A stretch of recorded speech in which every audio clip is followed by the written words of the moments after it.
ವಾಲ್ಮೀಕಿ ನಿಗಮದಲ್ಲಿ ಅಕ್ರಮ ಹಣ ವರ್ಗಾವಣೆ ಪ್ರಕರಣ ಸಚಿವರ ರಾಜೀನಾಮೆಗೆ ಒತ್ತಾಯಿಸಿ ಬಿಜೆಪಿಯಿಂದ ಪ್ರತಿಭಟನೆ.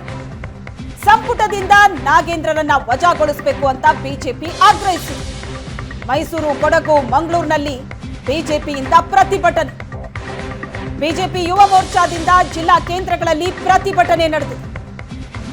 ಸಚಿವ ಬಿ ನಾಗೇಂದ್ರ ರಾಜೀನಾಮೆಗೆ ಬಿಜೆಪಿ ಆಗ್ರಹಿಸಿದೆ. ವಾಲ್ಮೀಕಿ ನಿಗಮದಲ್ಲಿ ಅಕ್ರಮವಾಗಿ ಕೋಟಿ ಕೋಟಿ ಹಣ ವರ್ಗಾವಣೆ ಪ್ರಕರಣಕ್ಕೆ ಸಂಬಂಧಪಟ್ಟ ಹಾಗೆ ಸಚಿವರು ರಾಜೀನಾಮೆ ಕೊಡಬೇಕು ಅಂತ ಬಿಜೆಪಿ ಒತ್ತಾಯಿಸ್ತಾ ಇದೆ. ಪ್ರತಿಭಟನೆಯ ಹಾದಿ ಹಿಡಿದಿದೆ ಬಿಜೆಪಿ. ದೃಶ್ಯಗಳಲ್ಲಿ ನೋಡ್ತಾ ಇದೆ. ಮೈಸೂರು, ಕೊಡಗು, ಮಂಗಳೂರಿನಲ್ಲಿ ಬಿಜೆಪಿ ನಡೆಸಿದಂತಹ ಪ್ರತಿಭಟನೆ. ಸಚಿವ ಬಿ ನಾಗೇಂದ್ರ ರಾಜೀನಾಮೆಗೆ ಒತ್ತಾಯಿಸಿ ಬೀದಿಗಿಳಿದು ಪ್ರತಿಭಟನೆ ನಡೆಸ್ತಾ ಇದೆ ಬಿಜೆಪಿ. ಸಂಪುಟದಿಂದ ವಜಾಗೊಳಿಸಬೇಕು ನಾಗೇಂದ್ರರನ್ನ ಅಂತ ಒತ್ತಾಯಿಸ್ತಾ ಇದೆ.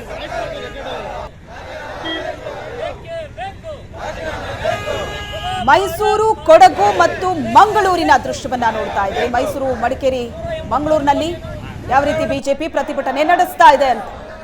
ಸಚಿವರ ತಲೆದಂಡ ಆಗಬೇಕು ಅಂತ ಪಟ್ಟು ಹಿಡಿದಿದೆ ಬಿಜೆಪಿ. ಸಂಪುಟದಿಂದ ವಜಾಗೊಳಿಸಬೇಕು ಅಂತ ಒತ್ತಾಯಿಸ್ತಾ ಇದೆ. ಮತ್ತೊಂದು ಕಡೆ ಸರ್ಕಾರ ಹೇಳ್ತಾ ಇರೋದು, ಸಿಎಂ ಹೇಳ್ತಾ ಇರೋದು, ಈ ಪ್ರಕರಣದ ಬಗ್ಗೆ ಪರಿಶೀಲನೆ ನಡೆಸಿ ಆಮೇಲೆ ನಿರ್ಧಾರವನ್ನ ತೆಗೆದುಕೊಳ್ತೀವಿ ಅಂತ.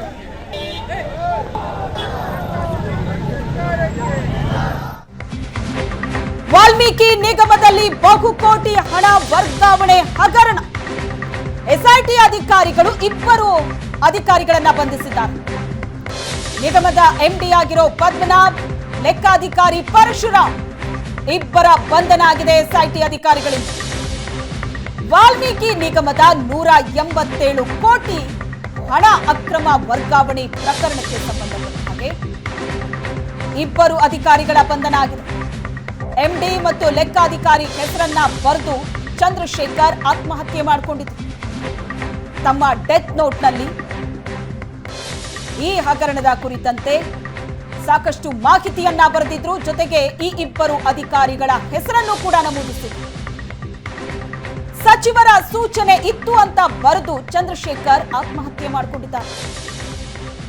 ವಾಲ್ಮೀಕಿ ನಿಗಮದಲ್ಲಿ ಬಹುಕೋಟಿ ಹಣ ವರ್ಗಾವಣೆ ಹಗರಣ ಈಗ ಬಹಳ ಜೋರಾಗಿ ಸದ್ದು ಮಾಡುತ್ತಾ ಇದೆ.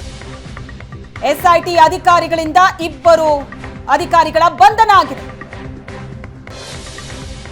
ವಾಲ್ಮೀಕಿ ನಿಗಮ ಎಂಡಿ ಪದ್ಮನಾಭ್, ಲೆಕ್ಕಾಧಿಕಾರಿ ಪರಶುರಾಮ್ ಇಬ್ಬರನ್ನ ಅರೆಸ್ಟ್ ಮಾಡಿದ್ದಾರೆ ಎಸ್ಐಟಿ ಅಧಿಕಾರಿಗಳು. ಈ ಪ್ರಕರಣದ ತನಿಖೆಗಾಗಿ ಎಸ್ಐಟಿ ರಚನೆಯಾಗಿದ್ದು ತನಿಖೆ ಚುರುಕುಗೊಂಡಿದೆ.